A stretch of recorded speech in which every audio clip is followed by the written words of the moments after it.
Good morning. I hope I'm audible.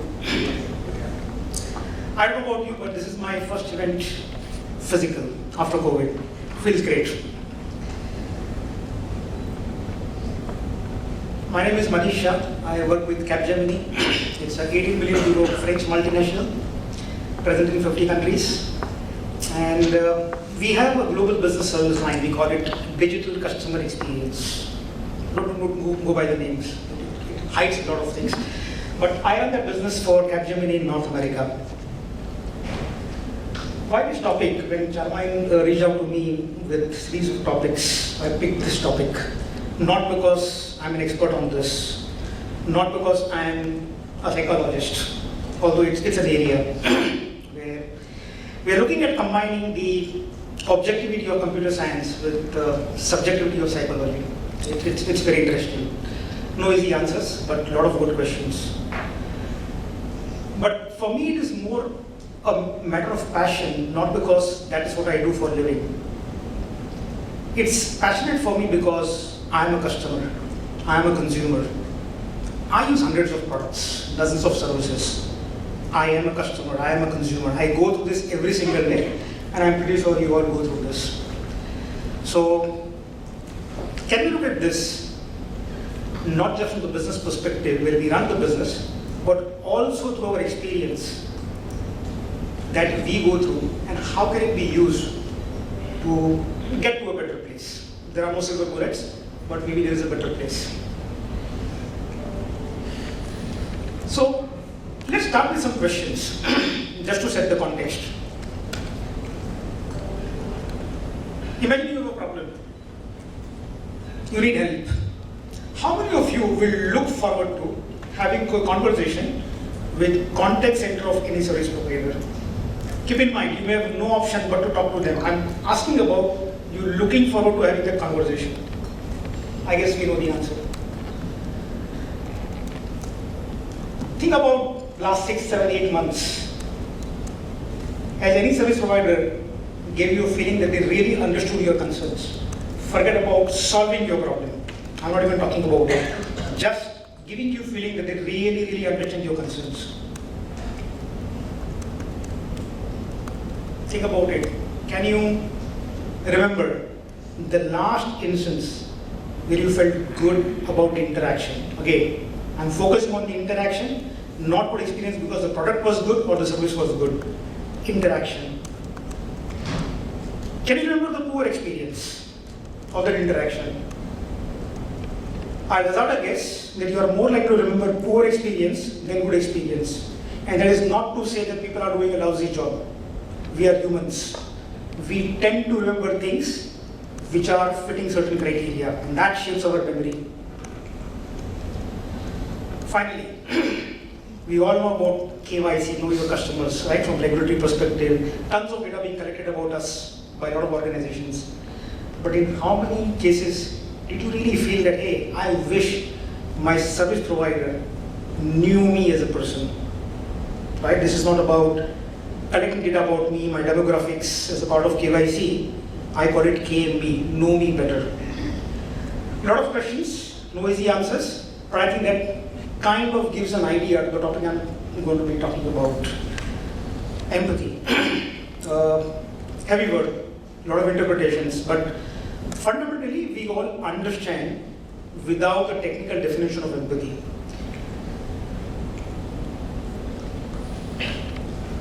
What you see here is a very different perspective. This is a research done by Bain & Company. So we talked about certain questions, I think we know the answer.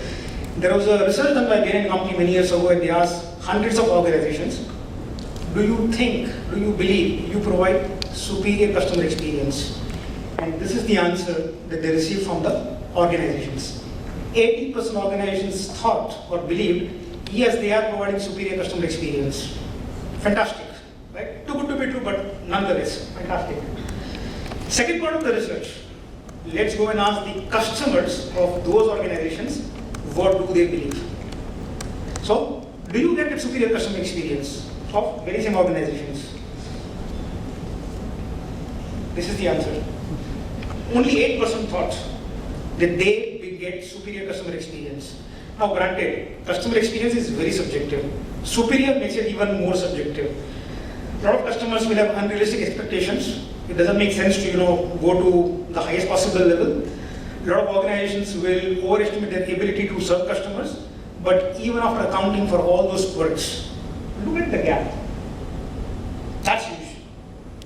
It is huge. If you don't do something about it, that's going to be a problem.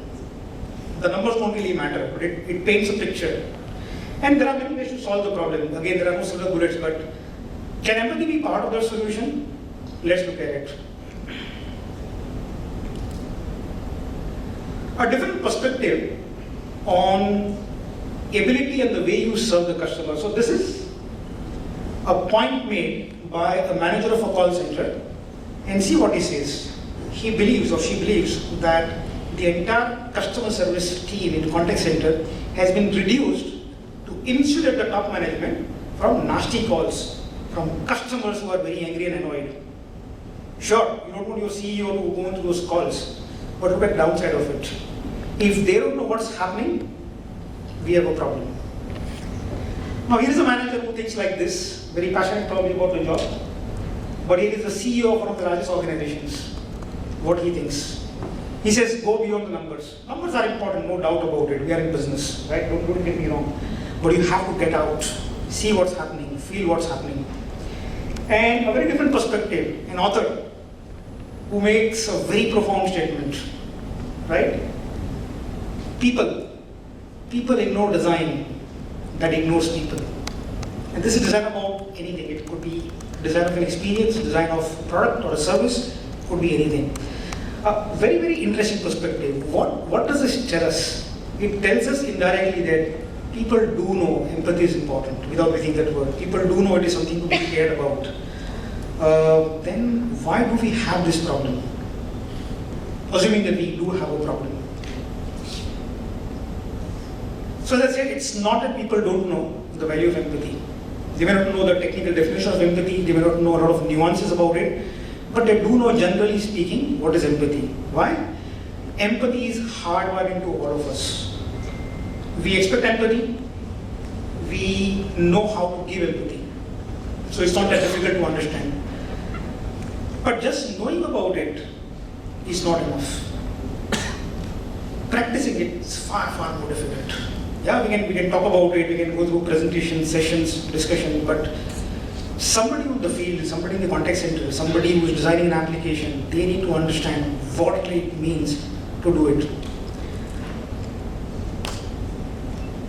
Just to prove my point, all of us in this room, and probably everywhere, we all know what it means to be living a healthy lifestyle.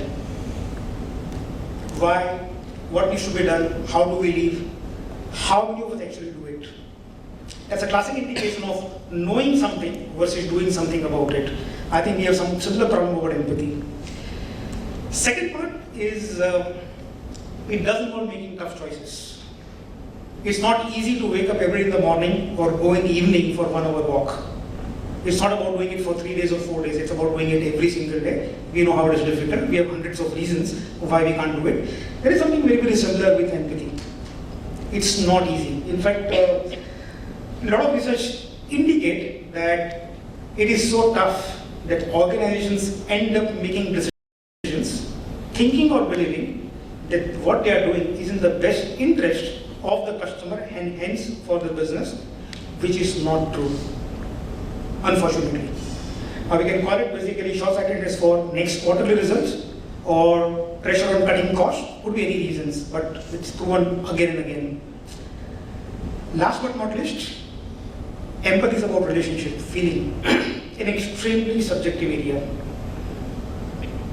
People are generally not good at that. Some people are, not a lot of people are.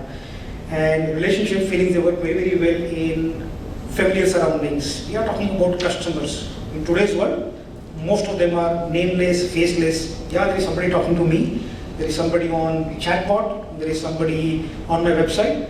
I don't know anything about them. How do I develop empathy for them? It's difficult.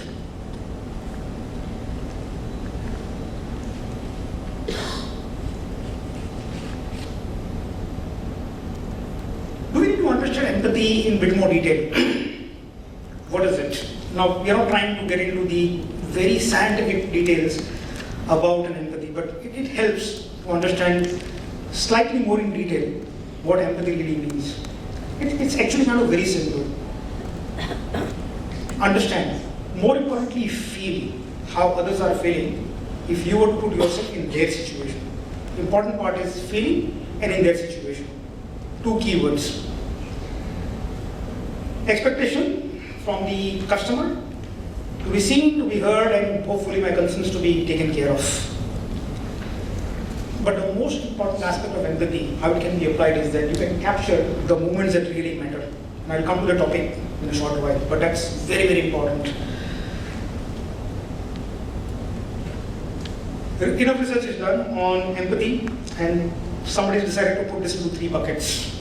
The buckets themselves are not important, but they play a different role and we can relate with it. The first is cognitive empathy. It's about thinking how others will think. Keyword is thinking. So it is a rational approach, logical approach that is probably backed by data. It's a good starting point, but it is only a starting point. Empathy is not about thinking logically and rationally, it's about feeling. Human beings are not rational fundamentally. We have seen it enough, and we see it every single day. So it's not enough to just look at how people think. So you go to next level of emotional empathy.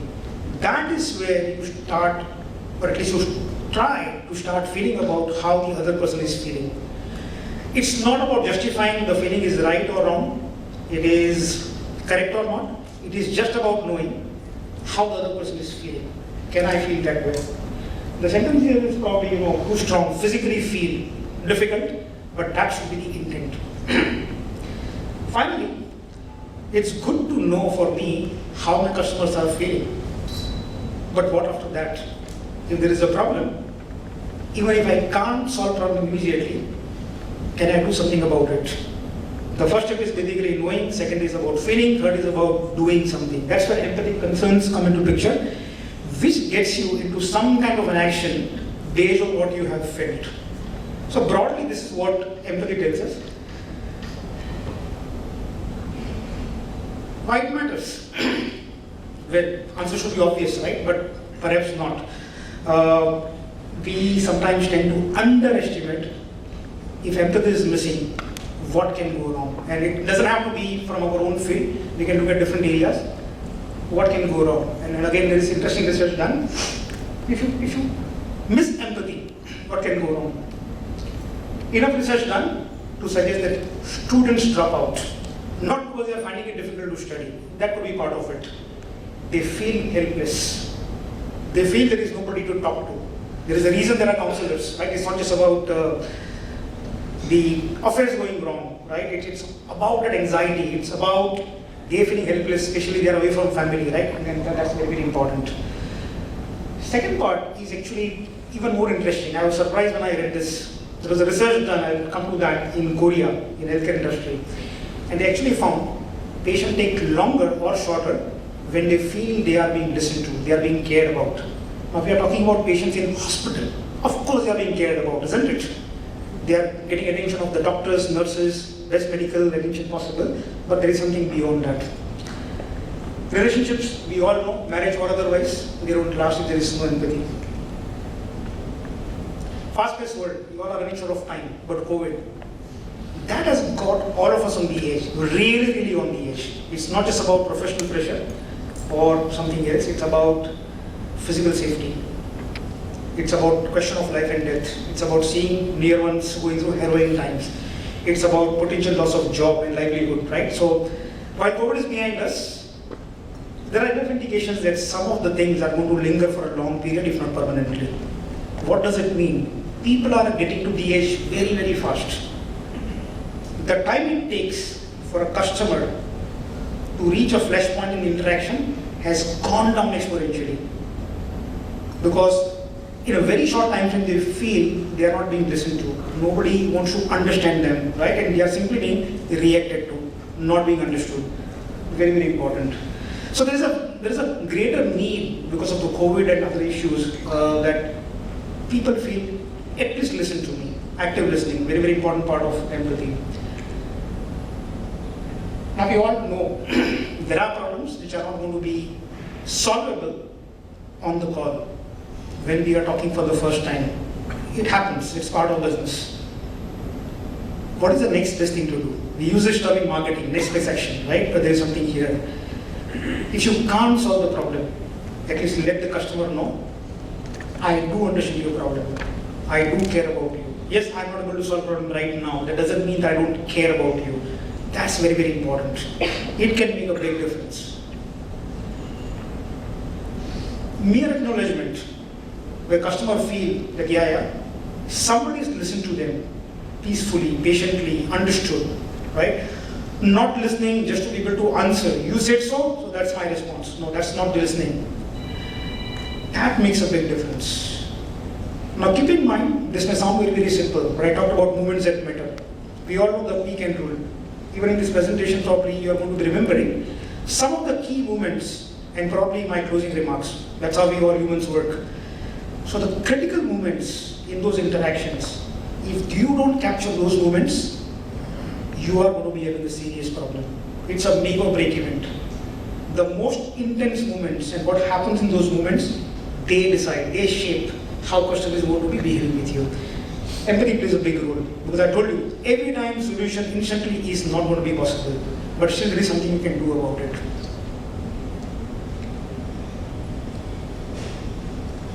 That's very important. It's not about your ability to solve the problem instantly. If you can solve, fantastic. If you can meet my need, fantastic. But if you don't, the life doesn't end. But if I feel you are not empathetic, I assume you are not sincere. That's the beginning of me losing trust in you. And once that happens, it's a downward slope. Given all this, not difficult to understand, empathy deficit has huge cost, beyond financial cost. And that's probably important. The other problem that a lot of us go through, I have seen personally that, it all sounds good in theory. But today if I do something about it, am I going to get the results? It's like saying that if I start walking for 2 days, will I start my BMI improving? Will I start seeing my BP going down? Well, sorry, no. But it actually helps. A lot of people believe that if they look at empathy, it's going to be nth order effect. I do something, so something else will happen, which will lead to something else, and hopefully one day I'll reap the benefit. Completely wrong approach. It may not be apparent to us, but lack of empathy or presence of empathy is a very, very direct and immediate effect. It may not be reflecting in your numbers. Customer may not buy your next product. Doesn't matter, but it has a direct impact. A lot of people miss out on this. Is it all about making customer happy? I talked about a lot about customer not being happy, they're talking to you. So is it all about making customer happy? And that's all you care about when you think of empathy? The answer is no. Very important part, but that's not the answer. What if you don't have customers? Because you are a new startup, you are launching a new company, you are going to launch a new service or a product, 0 customers. Then what do you do? Very, very important part. Success of even the most innovative products depends on the empathetic concerns that have gone into designing the product. Apple, that's what I will talk about. There is a reason why they are so successful. Business creativity, heavy word, I don't even know what it means, but it's all about head versus heart. A lot of us probably come from pure IT background or IT and business background. We tend to focus more on science, nothing wrong with that. But it's not always about the head and the brain. It's about heart. You're talking about feelings, you're talking about emotions, you're talking about irrational behavior. Your brain will not be able to synthesize that, process that. You have to worry about what's actually being felt. I was talking about healthcare study in Korea. Very, very interesting. So, I think it was a research group in a university that said, okay, let's find out in different areas, if we demonstrate empathy, does it make a difference? So one of the research was done in a hospital where a bunch of doctors were told to make certain changes in their behavior, very small changes. One of them being, Instead of standing near the bed of the patient, pull a chair and sit next to the patient. Instead of spending, let's say, 3.5 minutes or whatever time, spend probably a minute more. Very, very basic changes, nothing else.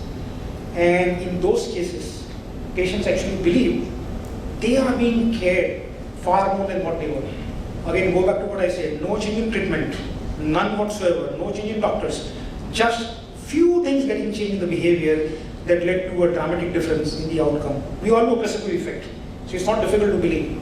This is a different kind of a placebo effect. Negotiation. This is not about closing the deal and negotiation. Every customer interaction can become a kind of negotiation, right? It's not about a sales guy having the ability to negotiate. And INSEAD did a study, a very detailed study, and they found that even the best negotiators, when they don't demonstrate empathy, their chances, the probability of closing negotiations successfully goes down compared to other people who actually demonstrate empathy. It's a very detailed research paper. It's kind of interesting. Eventually, we all talk about customers for life, lifetime value, and a lot of other things, right?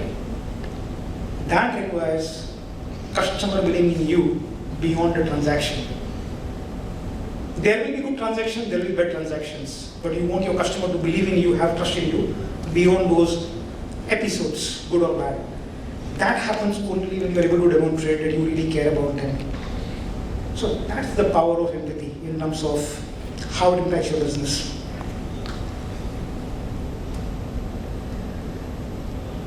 Very interesting that we keep hearing that it's genetic. Some people are empathic, some people are not. Not entirely true. Yes, there is research that suggests that generally women are more empathetic. I don't know the reason for that, but I think we all can relate to it. Fair enough, but that doesn't mean that other people cannot be empathetic, or if they are not, they cannot learn. Empathy can be learned very clearly. It requires training, it requires mindfulness, but it can be learned. So when you want to look at empathy-driven approach, what do you do? Again, the idea is not to give a list of bullet points because it's a very wide area, too long to cover. Changes depend on the context, but there are a few basic themes. Make sure voice of your customer is heard at the highest level. It's not enough for your people in the field, people in the contact center, your sales who are talking to customer, only they knowing about the customer. The voice needs to be heard at the highest level. Why? Because decisions are made at that level. If those decisions do not take into account what customers feel, you are going to be making decisions which are probably not right. Large e-commerce company, I don't know if they do it today or not, but a few years ago I know for a fact every single person, including the CFO and the CEO, mandatorily had to spend 2 days a year doing nothing but attending customer calls. It's all about getting everyone to know that doesn't matter what your role is, you are here because there is a customer and you better know what customer is going through, right? We all have heard about design thinking, customer journey mapping, right? All those nice things. Fantastic, it's all done. But the people who interact with your customers, do they themselves go through the same journey? Not on a piece of paper, not in the conference room, in the real life. Has it ever occurred to you that you are facing some problem on website and you call up somebody and the person on the other end doesn't even know that function you are talking about doesn't even exist on the website? Has happened to me. I'm not kidding. Right? It happens many, many times. So, very, very important. Make them go through what customers are going through. There is nothing better, nothing more important than this. I talk about capturing the moments that matter, and this is probably the most important part. One area where empathy makes huge difference, probably the biggest difference, is those critical moments, make or break moments. It's a choice between you losing customer for life or customer becoming customer for life. Very, very important. Simply because people tend to remember those intense moments, right? It's humanly possible to remember everything that goes in the interaction. If I speak to somebody for a 10-minute call, I'm not going to remember every single thing after probably 4 days. But if I had a heated debate, or I felt that the guy was listening to me, I'm going to remember it for the rest of my life. But at that point in time, if somebody just tells me sincerely they care about me, they've understood my problem, it's going to make a lot of difference. The other interesting part is, I'm sure all of you have gone through it. When I'm talking about my requirement as a customer, when I'm talking about my problem, I want you to listen to my problem and don't make it about you. I don't care. I don't need to care what are your internal processes. I don't care whether you're a back office, field office, branch. Sorry, it doesn't matter to me. Your problem. I don't care. Your platform keeps going down. Yes, it will go down. We know that, right? But telling that to customer and hoping customer will understand is a very naive idea. A lot of times we see those simple things not being taken care of in those interactions. And we keep hearing answers which has zero meaning. In fact, it's going to be infuriating me further than what I was in. Basic things, but I think these are nice.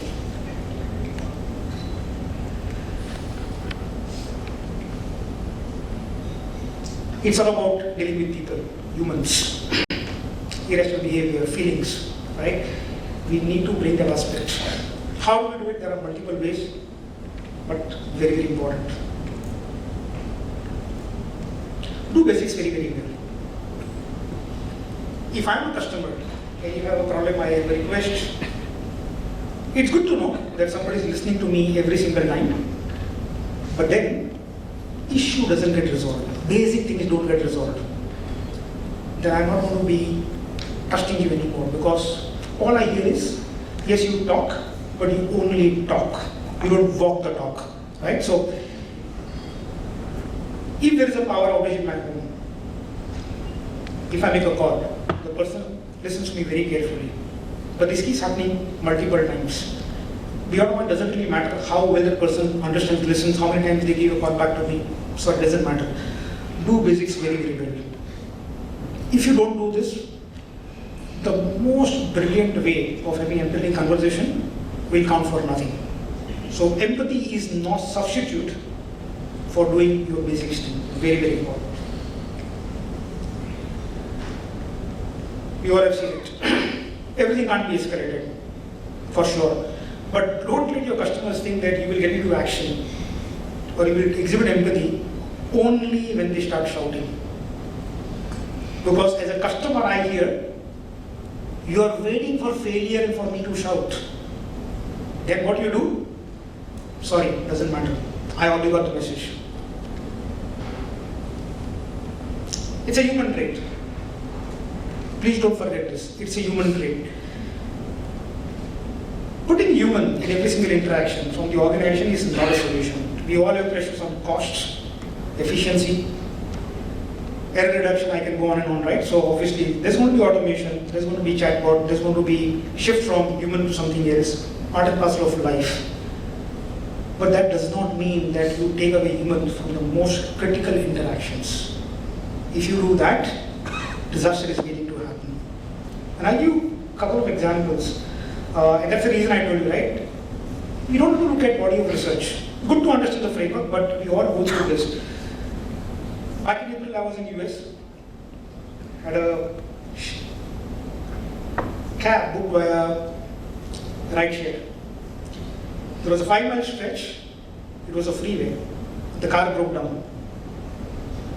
The driver happened to be from Thailand who could not speak English. This is in US. I tried reaching to the cab company through which I had booked the cab, and there was no way for me to reach out.